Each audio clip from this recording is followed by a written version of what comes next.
So habang naghahanap ako ng makakainan ng murang breakfast dito sa Kay Burjuman, nakita ko itong combo nila dito sa Teriyaki Boy. So ito yung kanilang lugar, maayos naman, malinis. Tapos ito yung kanilang bulgogi set. So may fried rice, may kasamang Vienna sausage, ayan, at saka sunny side up egg. So yung itsura niya mukha namang okay, pero napakabilis tong iserve sa akin. So definitely parang ininit na lang siya, so ready na siya, at ang bilis lang nilang dinala sa table ko.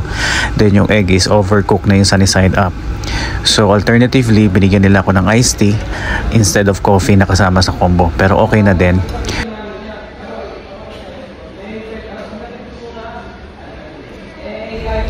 So ito, titikman natin yung bulgogi. So okay naman yung lasa niya, medyo matabang ng konti. Yung fried rice okay naman kasi maraming garlic, so ayos na rin siya. And then yung itlog nga lang, yun nga, overcooked. Yung mga karne niya medyo makunat lang ng konti, so pero pwede na rin sa mga mas matitibay pa yung ipin. And then ito, tinikman natin yung Vienna sausage, okay naman din.